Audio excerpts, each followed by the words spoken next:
Hello and welcome to earlymusicsources.com. My name is Elam Motem, and today we'll get a glimpse at how a medieval song from the 12th century sounded in the 18th century, and how the same song might sound today.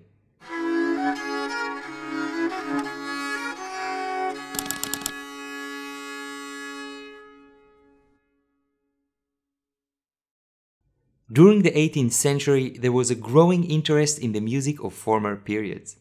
Scholars like Charles Burney wrote extensive books dedicated to music history. In one of his studies, he described the 12th century troubadour repertoire and presented one particular song in a way which is fascinating on many levels. In this episode, we will take a close look at it and examine how Burney adapted this ancient 12th century song to fit his 18th century audience. In addition, we will also try to find out what musicians nowadays are doing with the same song, how they have adapted the music to fit it to their audience. Let's start. We have quoted Charles Burney in many of our episodes. This is to be expected, as his books contribute so much valuable information about the musical life of his time, the late 18th century. But beyond that, it also sheds light on how people in the 18th century thought about earlier music. In the second volume of his book, A General History of Music, published in 1782, Burney goes into detail on everything known to him from the early Christian chants of the 4th century up to the 16th century. After putting down everything he had to say up to the 10th century, he wrote, "It was in the 11th century, during the First Crusade, that Europe began to emerge from the barbarous stupidity and ignorance into which it had long been plunged. It was then that the poets and songsters known by the name of troubadours were multiplied, and their profession honored."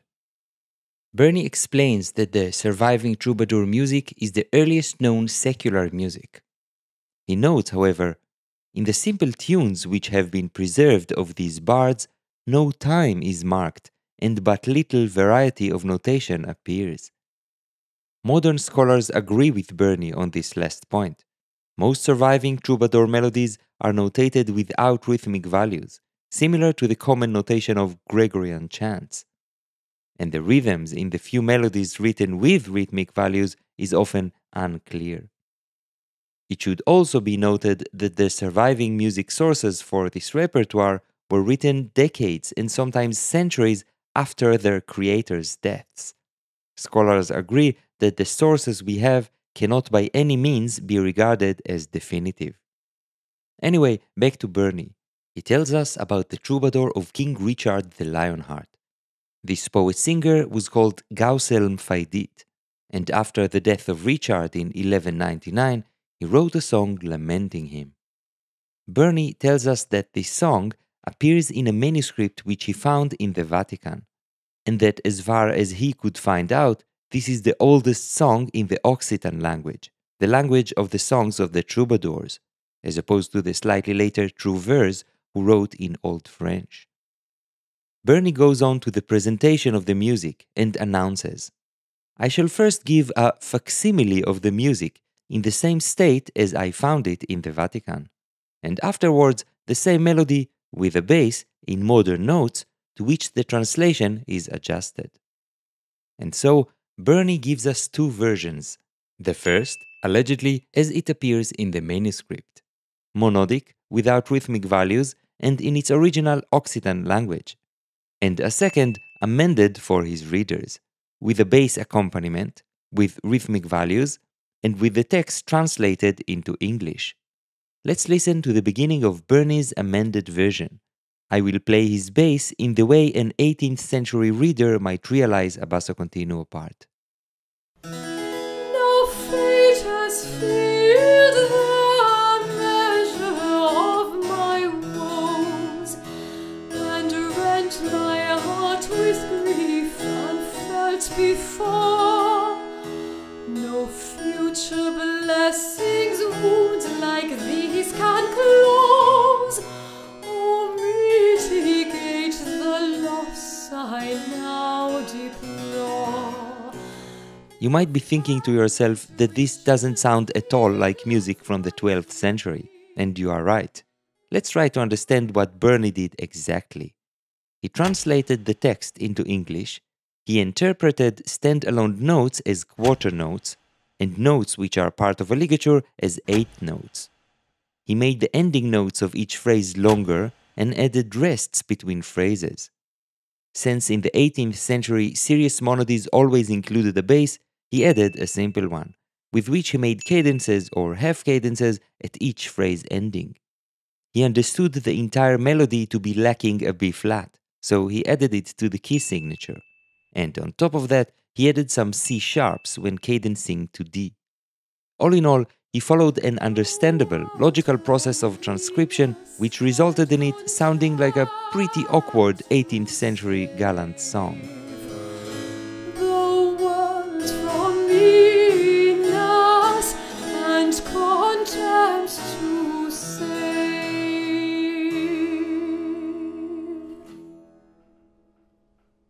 To us, nowadays, this arrangement seems almost funny and would hardly be considered a fair representation of a 12th century song. As far as Burney was concerned, however, this was a fine way to present this song, sharing it with his readers in a manner that might be meaningful to them. Ignoring the arrangement aspect for now, let's go back to Burney's facsimile edition, supposedly the song as it appears in the manuscript.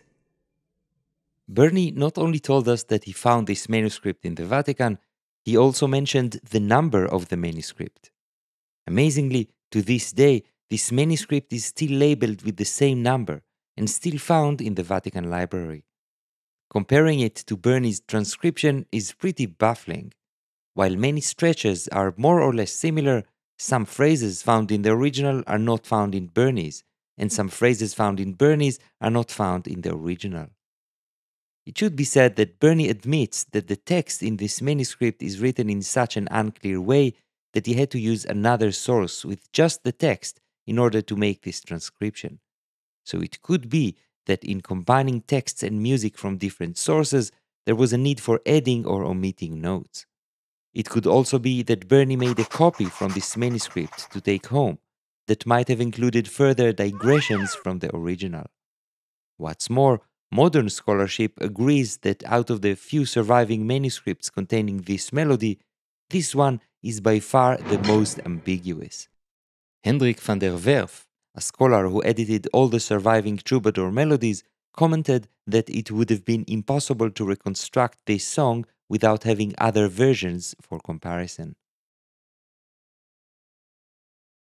Okay, so Burney's task was very hard. But it would have been nice if he had mentioned that his version is an approximation and not exactly as it appears in the manuscript. But how should musicians nowadays deal with such challenges? And when they want to perform it to audiences today, what do they do? The first thing that they need to decide is what are the words and notes of the song. This is not an easy task. In his study, van der Werf placed all the 4 early versions of our song above one another, to which he added slightly later versions of the melody that appeared with a different text. This is just the opening phrase of our song. The version on top is Burney's Vatican copy, which we examined, and you can already see that the editor corrected it to start on A instead of C. After seeing all the other versions, it does make sense. You can also see that despite the many little differences, the general shape of the melody is clear. It starts with some recitation on A and ends up descending to D. In addition, in 5 out of 7 of the versions, there is also a little ascent to B, and in 3 of these, the B is marked with a flat. All of this is nice, but if you are a musician who wishes to perform this piece, you need to decide exactly which notes and what text to perform. You may decide to stick to one particular source, or to a reconstructed version made by a specialist or by yourself. Assuming that you did that, now we come to the question of how should these songs be performed? What are the relevant performance practices that we should consider? Regarding sources that tell us how troubadour songs were performed, we are pretty unlucky. There are very few. Even for the basic question of whether instruments were used to accompany the singing, there is very little evidence. In some later descriptions, we read that some troubadours played instruments, and sometimes we even see them depicted doing so in iconography. However, assuming that they did accompany themselves, we still don't know what techniques they used when doing so. Lacking substantial sources to learn more about the performance practice of the troubadours, performers have to fill in many gaps. In the same way that we examined how Burney adapted the troubadour song to his 18th century audience, let's examine how artists of our time have been doing it since the 1970s. Before listening to any recordings, we should note that in the 12th century, the innovative poetry of the troubadours was enough of an attraction to most contemporary audiences. The musical aspect seems to have been secondary. In our time, the Occitan poetry falls mostly on deaf ears, and so the music takes a more central place in making these pieces attractive. This might explain many of the choices taken by performers of this repertoire. The first recording that I know is from 1971 by David Monroe and his group The Early Music Consort of London. In it, beyond using different melodic instruments for little preludes and bridges, they use a harp as a chordal instrument, harmonizing the melody with the modal center of this song, the fifth DA, and when this doesn't fit, CG. As the melody often touches the E, a C major harmony often results.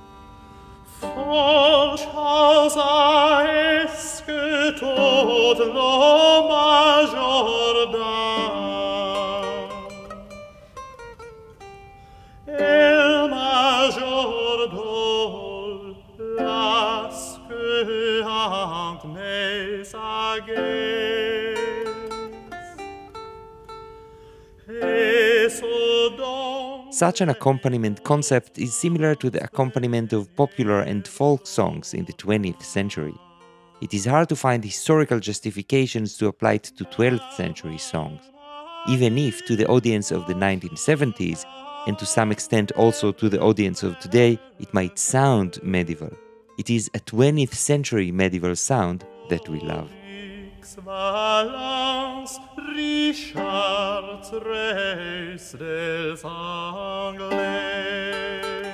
Other performers lean into the idea of supporting and holding the modal center D with a string instrument throughout, like a drone.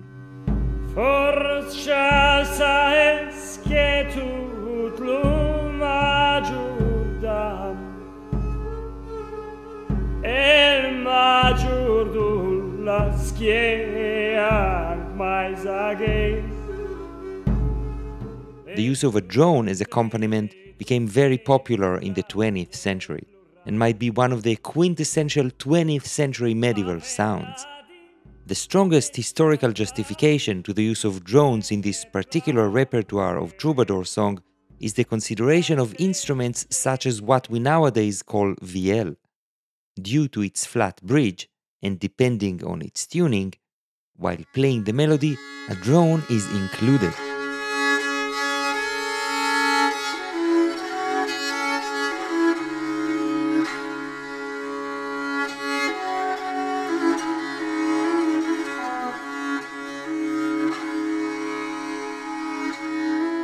While the vielle and some other 12th century instruments may also include drones, having an instrument that would only play a drone is hard to justify.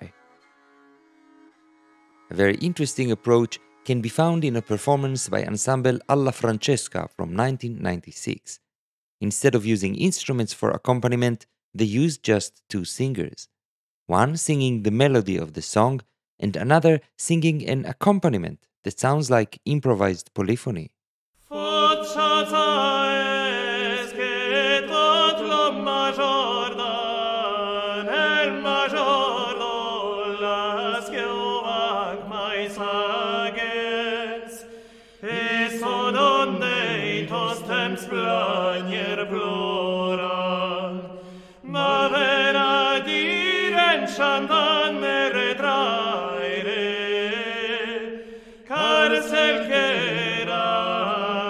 What they do seems to combine various techniques that can be found in different sacred repertoires. Some scholars believe that it is unlikely that troubadours would have used such techniques taken from sacred contexts, but it is notable that these are historical practices applied to music from the period. The most colorful performance, in my opinion, is by Ensemble Millenarium. It starts with a 1.5 minutes of a drum improvisation, then a highly dissonant organetto solo,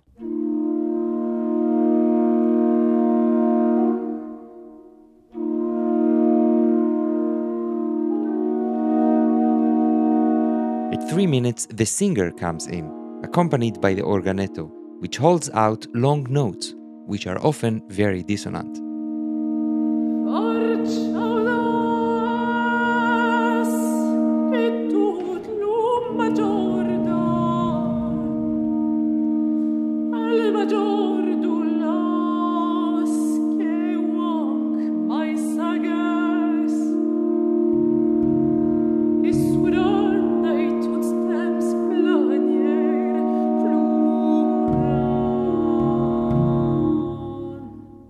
At a certain moment, the very expressive singer changes to declamation and a dramatic pause is taken.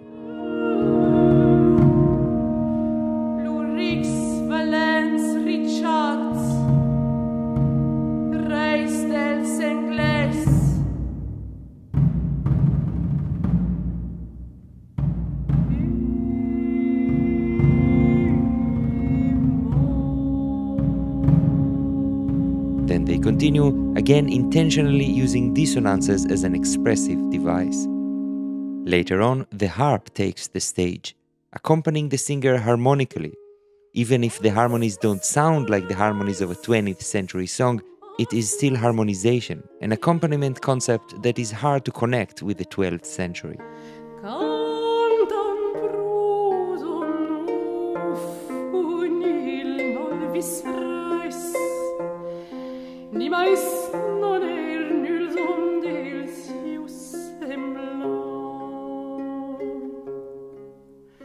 An interesting aspect that can also be found in these and other performances is Orientalism, applying the aesthetics of living Oriental traditions upon this old repertoire. For example, in this performance from 2007, Ensemble Tre Fontane uses an oud with oud playing techniques, not trying to support the singer with harmonies, but simply following along with the melody, often with ornaments.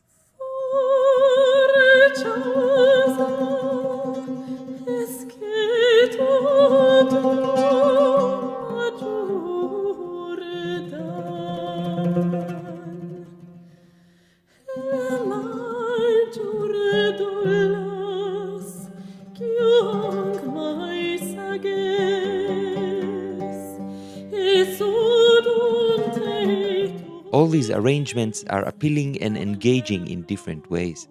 And all of them, just like Berni's 18th century arrangement, are applying musical elements from their time to the 12th century repertoire. This is, needless to say, a natural and obvious thing. We grow up in environments with certain aesthetics, and our performances express this. Apart from not having access to performances of 12th century music, it is also understandable that we want to color it with aesthetics and performance practices which are meaningful to us and to our contemporary listeners. After all, the meaning of sounds and words change over time. A performance considered beautiful and effective centuries ago might seem unremarkable nowadays, and vice versa. This episode wasn't so much about the troubadours or their music, but about a very general issue which is relevant whenever we are playing music from the past. Be it Berni in the 18th century or us now, we have to acknowledge what exactly we are doing when we are trying to recreate the past, regardless of how historical we are attempting to make our performances. We hope you enjoyed it. Many thanks to Uri Smilansky and Baptiste Romain for helping me with this episode. Don't forget to check the special page on our website with all the footnotes and other extra information. If you enjoy early music sources, feel free to support us on Patreon. Comment, share, and like. See you next time at earlymusicsources.com.